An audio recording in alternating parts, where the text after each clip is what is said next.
I hope you all are doing well and all is good at your end. So today's class, the topic which we are going to discuss is your endocrine system. The endocrine system is basically related with your hormones, yes. The hormones, the glands. So first and foremost, that is there any change of hormones and your gland secretions by yoga? We cannot say that we can reverse the things, but we can control the things, right? But sometimes it can be reversible too. We also have to be positive in one side too. So guys, basically so many factors that people say, what are the causes? What are the things that cause that imbalance in your hormones? We have a glands. As we talk about the glands, we have a glands.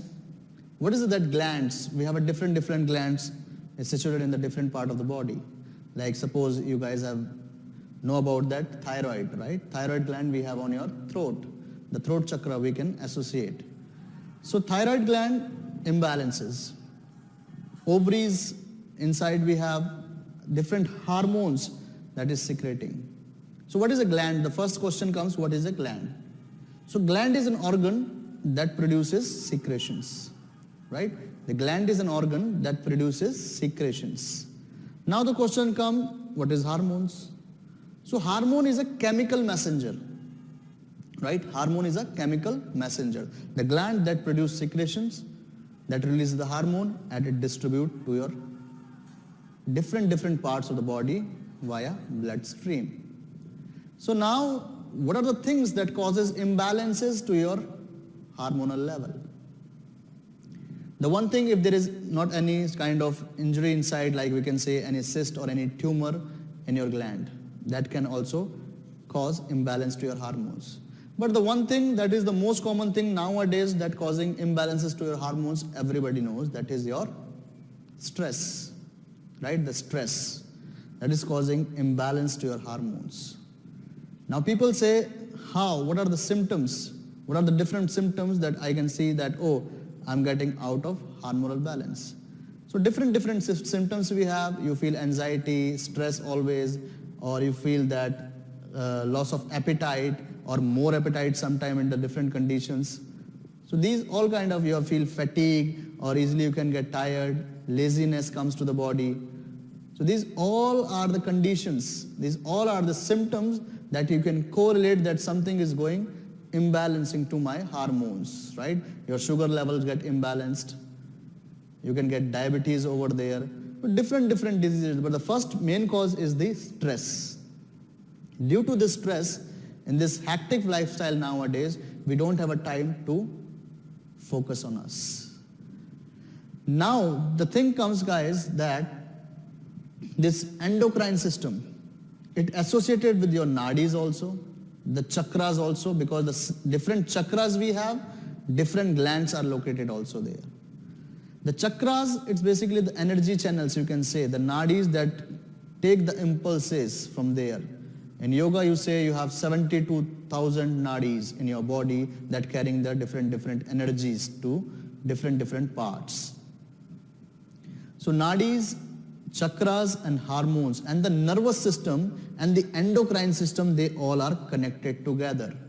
We cannot see that only one system is responsible for that releases the energy or that brings the energy from the base to the top.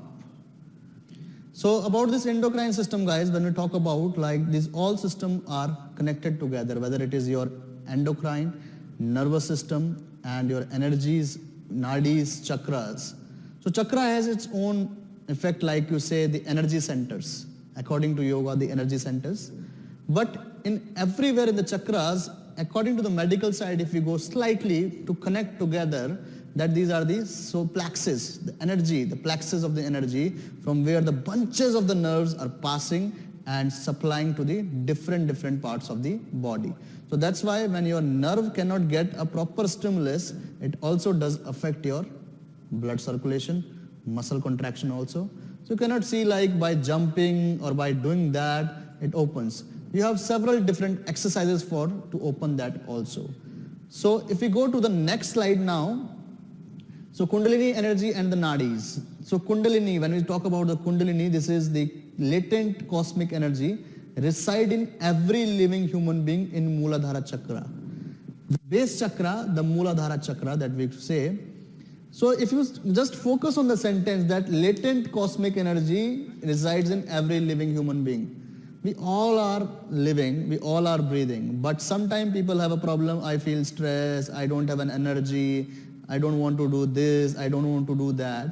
So when the symptoms, these kind of problems, if your client is asking or telling you guys, so you can see this energy is blocked, the first and foremost thing. So we have to work on that part also.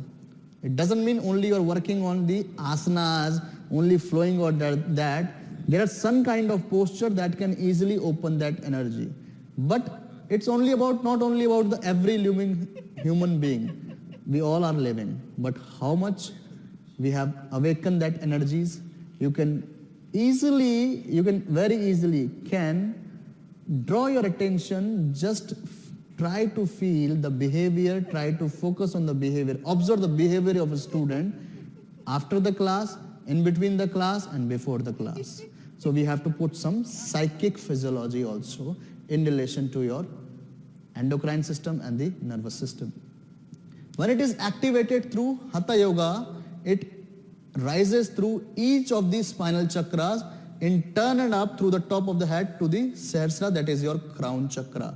So that we have discussed earlier from the base. If you feel everything I'm flowing, that the energy is flowing, you feel open everywhere and you feel a different energy in your body from the base to the top of the crown. There it unites with opposite polarity, the Param Shiva or Supreme Godhead consciousness, and the yogi attains total liberation from everyday reality. Liberation. When you're talking about the liberation is the moksha, the samadhi. So liberation doesn't mean that you have to go to the jungle or to the temples or to the mountains and stay there for a while and just connect it to yourself. It's all about the happiness, and the happiness that comes from you first, guys. Until you are not happy, you will not make others happy. So that is your default, that your hormone is not working properly if you are feeling this kind of imbalances. So moksha is the liberation, is the happiness. So if you are in the happiness with yourself, easily you can get this attention inside your body and get the liberation. So try to make yourself happy, then only you can make others happy, guys. And then all the hormones can be into the balance. So Kundalini is the feminine Shakti, power of the eternal goddess, who wants to unite with the Lord Shiva, that we say feminine and masculine energy. So that want to unite, so it need a balance. So it doesn't mean only you are suppressing your desires.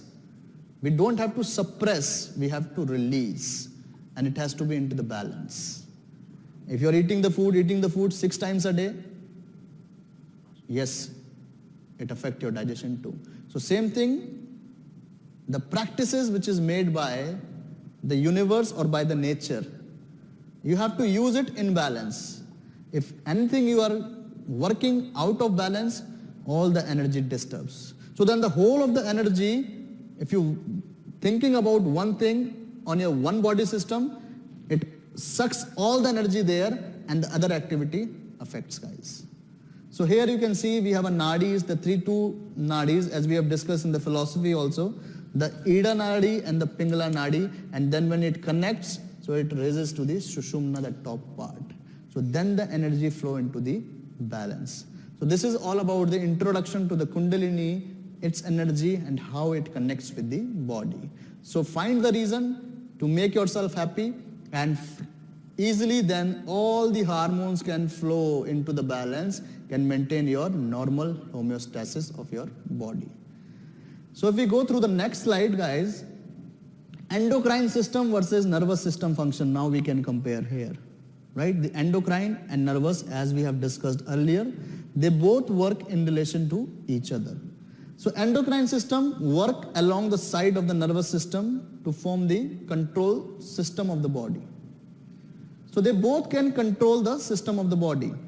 Nervous system quickly responds. It responds very quickly. But hormone, it responds slowly and slowly and slowly, and it response holds, or its response stays for a longer duration of time.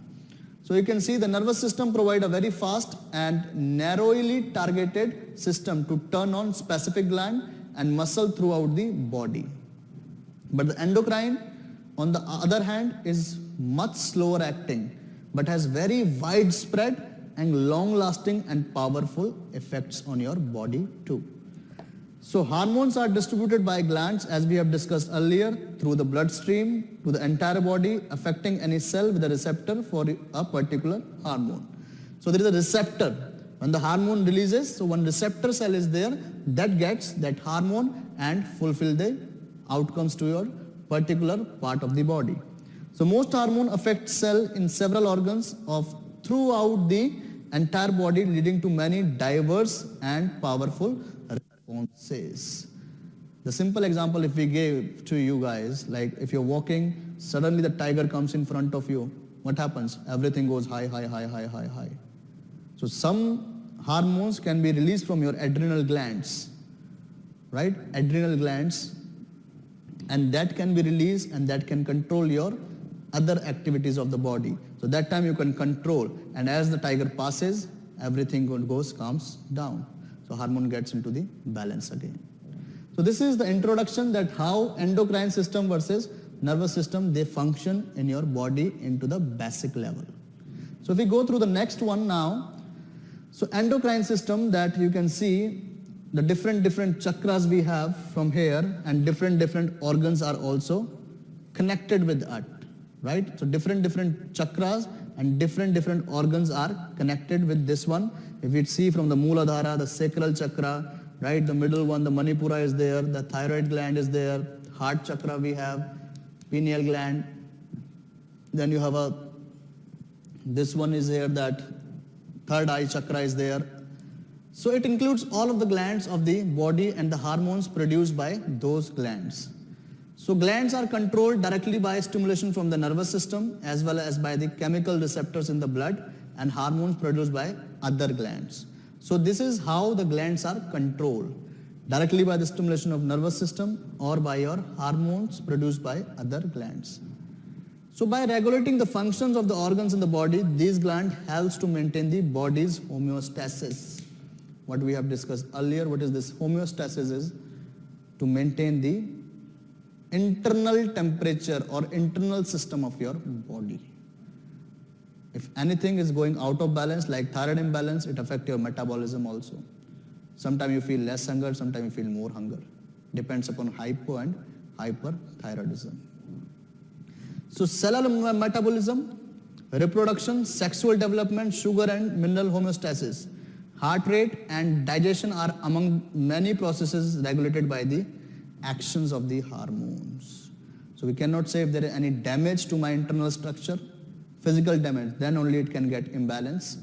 Emotional damage, internal damage, stress damage can also lead to imbalance to your all these hormonal system, to your endocrine glands too. If you go to the next slide now, so we can see once hormones have been produced by gland, they are distributed through the body via the bloodstream.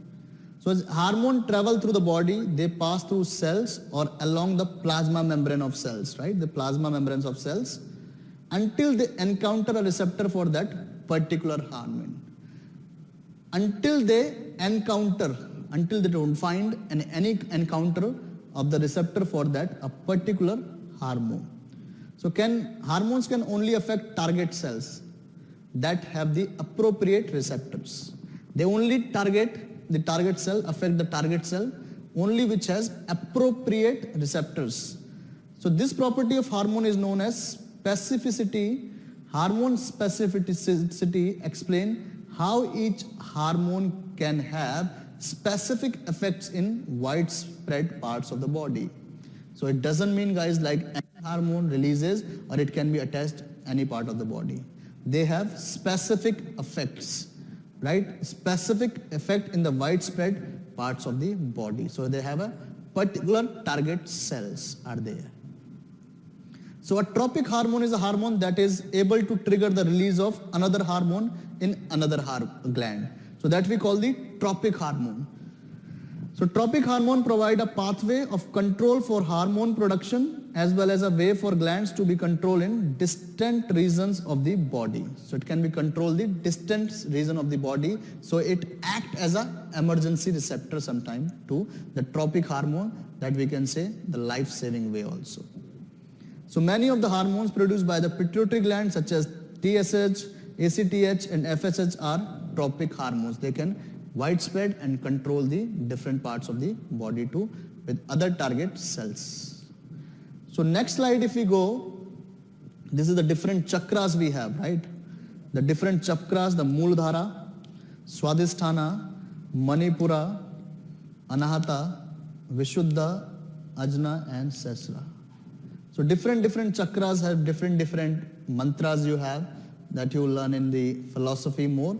So this is the one view which we can see that how the energy flows from the base to the top. And then you can feel more open, more clear, more confident and more easy way to travel in your life. So the next slide if we talk about,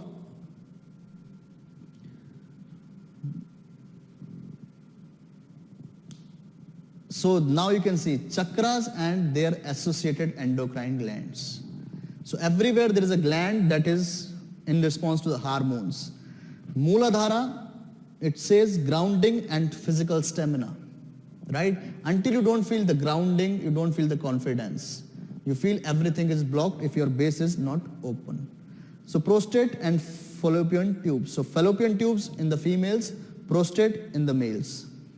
Swadhisthana chakra, testis and ovary, right?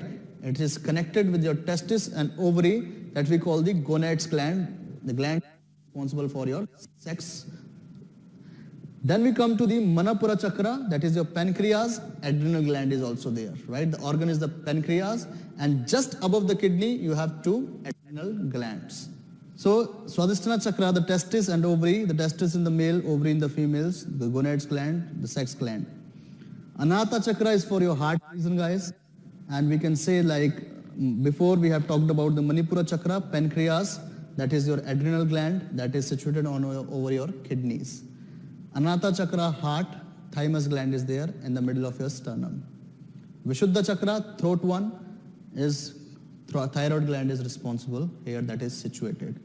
Agya chakra, third eye, pituitary gland that we call the master gland of the body that controls the maximum functions of your body and releases most of the hormones and that control the most of the hormones from the pituitary gland. Then the Sahasrara chakra, crown, that is pineal gland that is responsible for sleep and relaxation. So these are the glands and their associated structures. So chakras and their associated endocrine glands and where they are situated. So if we come to the next slide now, the base chakra is your Mooladhara. Root, Padma, Brahma, Padma or Bhumi chakra we also say for the earth. That you can feel the connection to the divine mother earth here.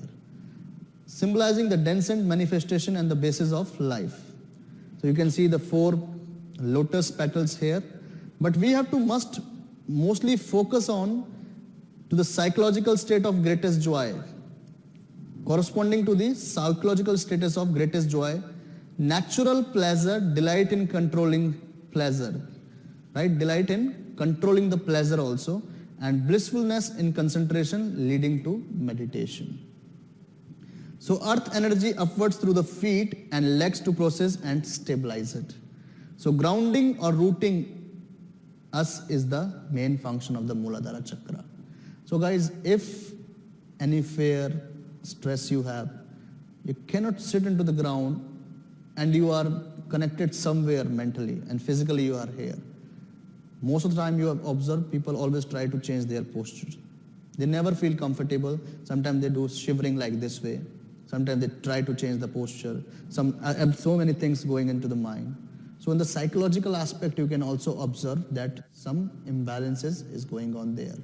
That can lead imbalance on your Mooladhara chakra. So if your Mooladhara chakra is locked, all the energies are blocked.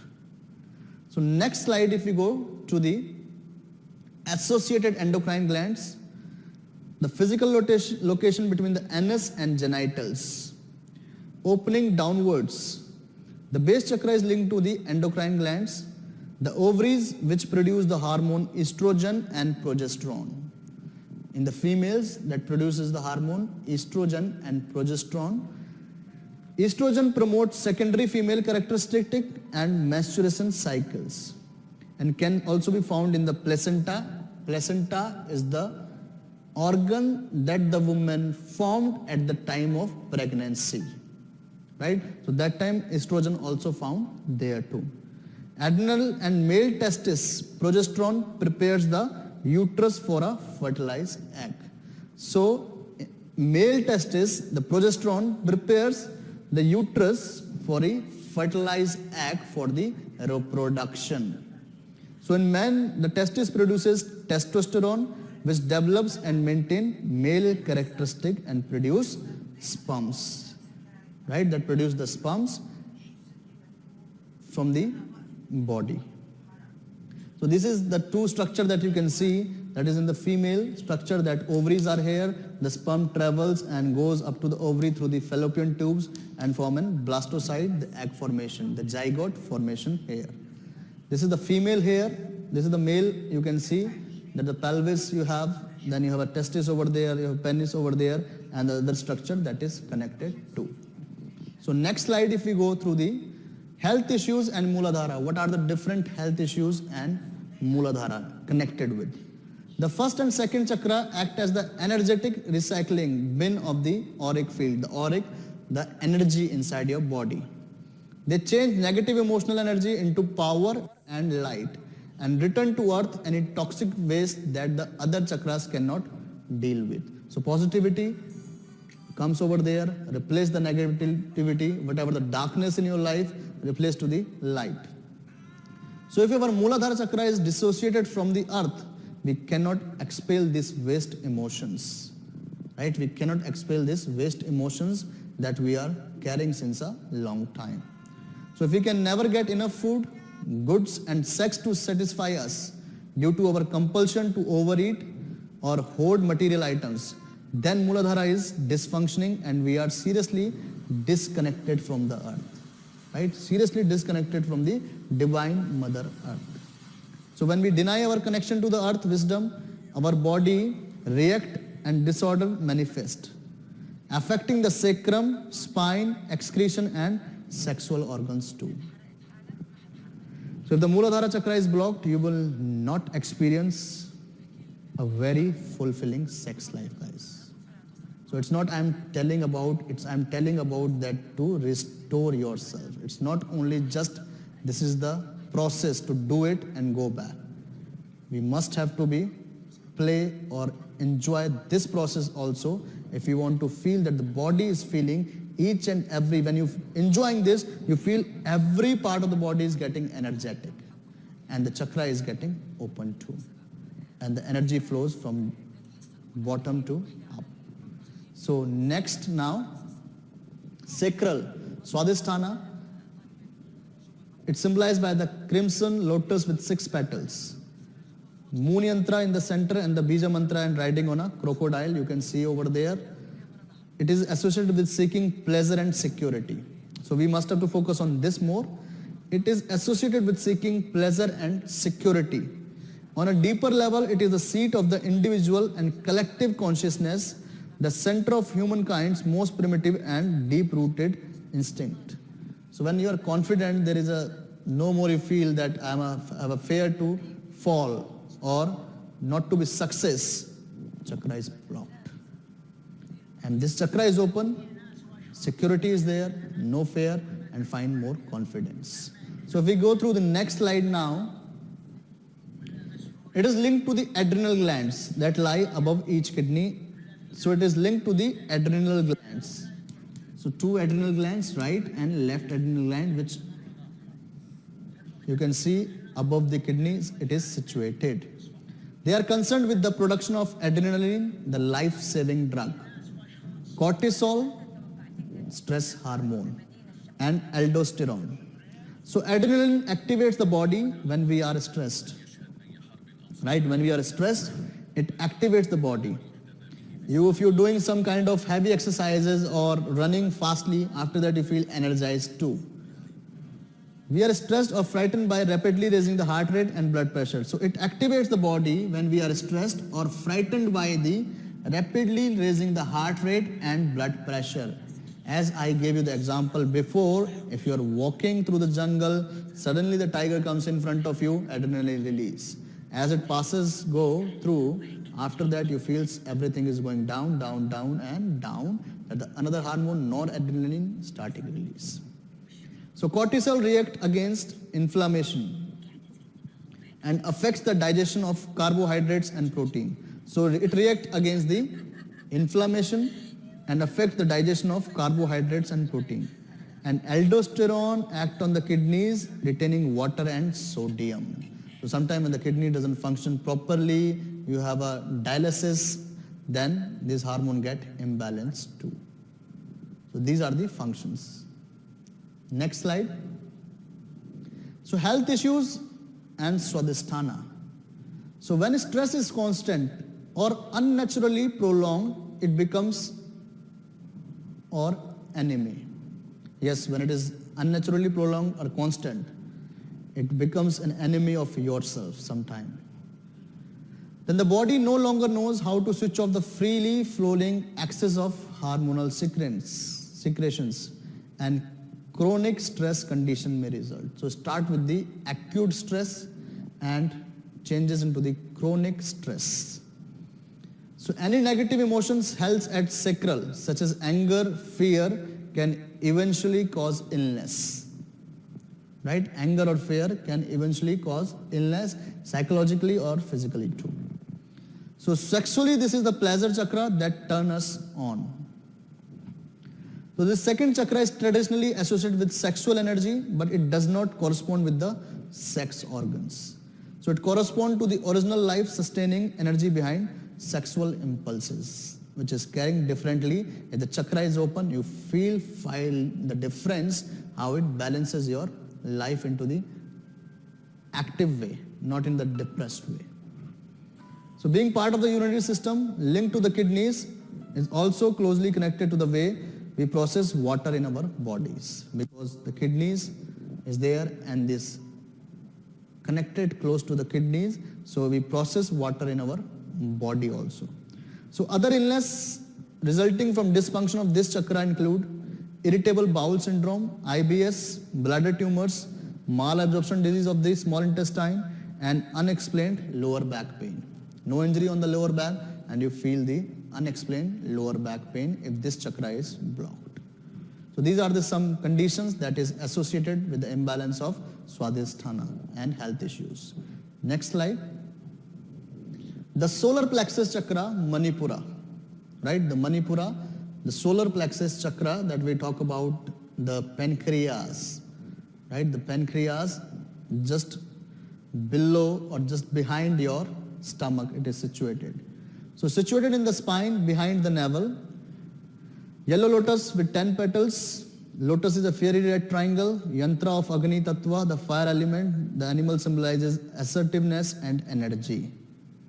So as we all know, solar plexus and is the center concerned with digestion and food metabolism.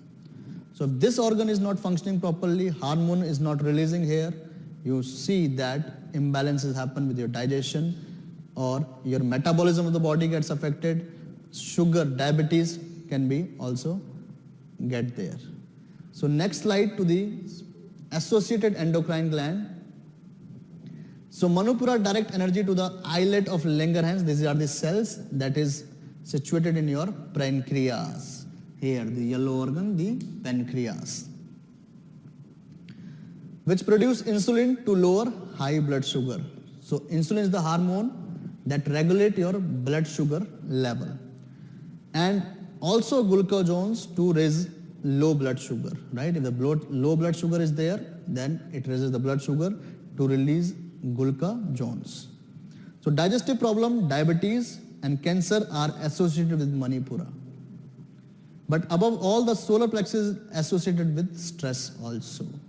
As we discussed in the earlier class, stress is the main condition of the hormonal imbalances nowadays. So Manipura is positioned over one of the main regions of the body that reacts to the stress by releasing the hormones, metabolism and other malfunctions of the body. So next slide, if we look into the next slide, heart anahata. It is situated behind the sternum. This one, the thymus gland over there. So this is, you know, it symbolizes by a blue lotus, 12 petals. Center of the lotus is a hexagon formed by two interlacing triangles. The vehicle is a swift black antelope, the symbol of alertness, right? The symbol of alertness. So on a physical level, anahata is associated with the heart and lungs and the circulatory and respiratory system, cardiorespiratory system. They both connected together. It is a center associated with the sense of touch, feeling, the hands and the emotions. Touch, feeling and the emotions. So if you are not welcoming everyone, if you are not talking politely to anyone, if your mind is somewhere else, anger is going on your mind, heart chakra is always blocked. You cannot welcoming people. It also always bothered you in different conditions. If you are holding so many things here, you are not releasing, chakra is blocked. So next slide, if you look at here now, so thymus is the associated gland which is situated in center of the sternum. So endocrine gland associated with the heart is the thymus gland, which initiate the movement of the body's defense during illness and injuries. So it initiated the movement of body during any injury or any illness in your body. So we go to the next slide now. Throat chakra or Vishuddha, situated at the back of the neck behind the throat pit. So center of purification, it is symbolized by a violet lotus with 16 petals. In the center of the lotus is a white circle. The ether element yantra, the animal related to this chakra is a white elephant. So this chakra governs the ears and the vocal cords, the thyroid and parathyroid glands also, which control the metabolism of your body, the normal metabolism of your body. So we go through the next slide now. So here you can see the thyroid gland into the center, and these are the 4 parathyroid glands, 2 on one side and 2 on the other side. So thyroid front view is here, and this is back view. There is parathyroid glands also situated.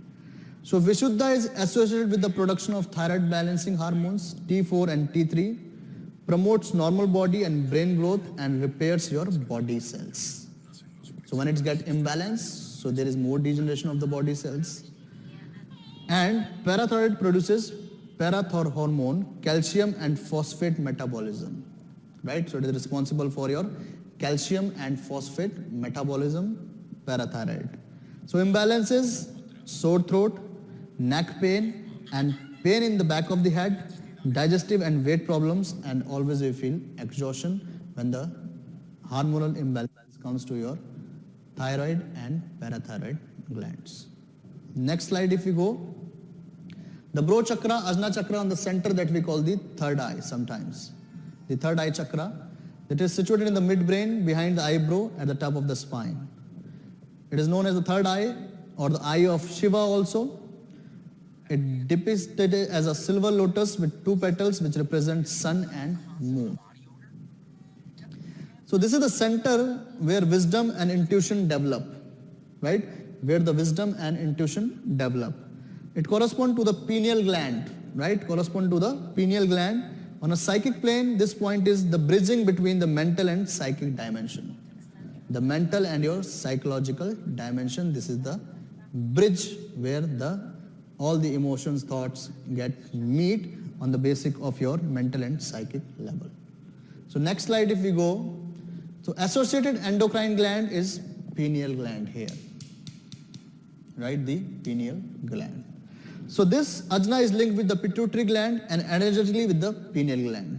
So pituitary gland, it's slightly downward, it is situated here.